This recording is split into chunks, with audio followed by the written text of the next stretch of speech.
Les potos, chapitre 31, c'est simple, Sarada commence à payer le prix de son Mangekyo. Kobu manque de crever en direct, et Shikamaru, il appuie sur le bouton rouge. Ok, on lâche démon.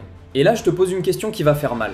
Est-ce que Sasuke va devoir mourir pour que Sarada ait l'éternel Mangekyo? Mise en contexte, plus promesse. On va tout débriefer proprement, mais en mode poteau. Pourquoi le chapitre s'appelle Ferme-la et pourquoi c'est pas anodin? Pourquoi les clones de Mamushi deviennent plus bêtes et plus dangereux? Sarada plus Delta, le duo aspirateur industriel.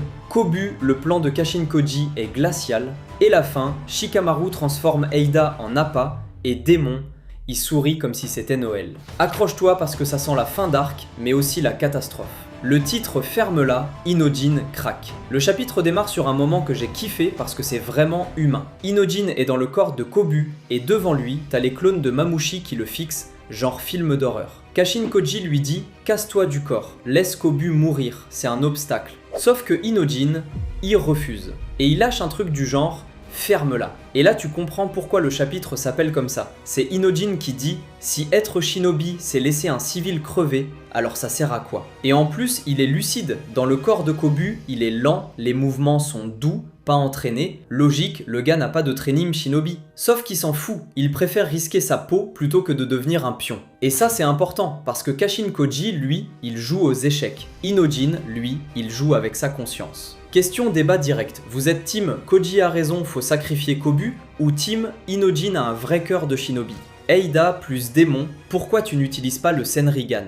Pendant ce temps, Safe House, Eida et Démon. Eida est en stress, elle veut que la connexion revienne, elle veut savoir ce qui se passe. Et Démon, tranquille, il lui sort « Bah regarde avec ton Senrigan ». Sauf que Eida répond un truc crucial. Si je l'utilise, Mamushi peut me regarder aussi, et comprendre où je suis. Et là, gros détail, Démon a l'air surpris, comme s'il pensait que Mamushi savait juste se cloner. Donc ça alimente la théorie, Mamushi a probablement une deuxième capacité liée au repérage / au tracking, un peu prédateur. Et franchement, ça colle parfaitement au perso. Mamushi est construit sur l'obsession d'Eida. Mamushi contre Mamushi, ils deviennent fous. Retour sur Sarada et Delta, sur un toit, en observation. Et là, le délire. Les clones de Mamushi commencent à se prendre la tête entre eux. Un demande « ça arrive quand Eida ?» L'autre s'énerve, et boum, bagarre. Ils se frappent, ils se jettent des flammes, ils se butent presque. Donc oui, plus ils sont nombreux, plus ils deviennent débiles. Mais pire, ils deviennent agressifs et imprévisibles. Et là, ça change la règle du jeu. Même la peur de Jura ne suffit plus à les tenir. Et ça met des civils en danger parce que les clones commencent à tout cramer sans réfléchir. Sarada et Delta entrent en action. Gojo Vibe, mais version Uchiwa. Un civil trébuche. Un clone de Mamushi s'approche pour le terminer, et là, Sarada apparaît en mode flottant, Mangekyo activé. Elle utilise Ohirume, un jutsu de gravité. Les clones dans son champ de vision commencent à léviter, attirés vers une sphère noire. Et ça c'est propre, c'est net, c'est zéro gaspillage. Mais Sarada précise une limite hyper importante. Elle ne peut affecter que ce qu'elle voit directement. Les angles morts, elle a besoin d'aide. Et Delta, elle dit « Ok, c'est pour moi ».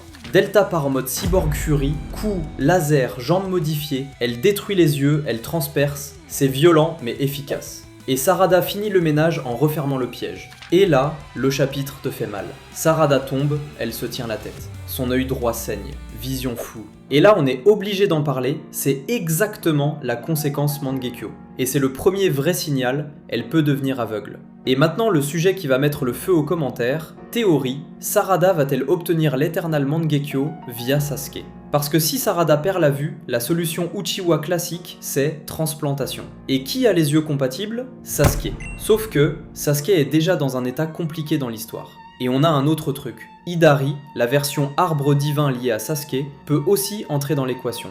Donc scénario potentiel dramatique, Sarada doit sauver son rêve de Hokage, mais ça peut coûter la vie de son père ou son héritage de façon tragique. Je te le demande, tu veux que Boruto ose un sacrifice comme ça, ou tu trouves que c'est trop sombre? Kobu brûlé vif, et Boruto arrive comme une légende.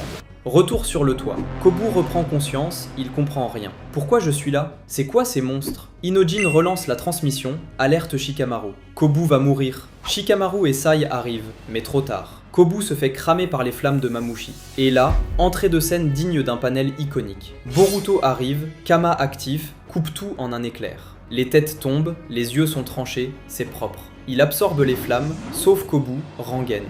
Et Kobu le regarde en mode « Qu'est-ce que je viens de voir ?» Ça, c'est énorme pour la suite parce que Kobu est un politique. Et un politique qui voit Boruto sauver des gens, ça peut tout changer. Ou au contraire, ça peut devenir preuve que Shikamaru complote. Et Kashin Koji lâche la phrase froide. C'était peut-être mieux qu'il meure. Donc là, le manga te dit Kobu vivant égale problème futur. Le plan final, Eida en appât, démon lâché. La transmission revient. Bilan, Sarada confirme. Clones instables, ils se battent entre eux. Inojin annonce. On est à 200 clones, Team 10 commence à fatiguer. Le village tient, mais ça ne va pas durer. Et là, Shikamaru sort le plan B. On arrête de courir après les clones. On les attire tous au même endroit, sur Eida. Eida panique. Donc je suis un appât ? Et démon, sourire de démon, moi ça me va. Ça aurait dû être fait depuis le début. Et là, on a l'annonce implicite, chapitre 32 égale démon va se battre. Sauf que, attention, si le manga a montré une timeline où Eida meurt, c'est que le plan peut foirer. Et si Mamushi a vraiment un pouvoir secondaire lié au tracking / aux yeux, Démon pourrait être surpris, même lui. Conclusion plus relance débat. Donc chapitre 31 c'est « Sarada brille, mais elle paye le prix ». Kobu survit, mais ça annonce des ennuis politiques.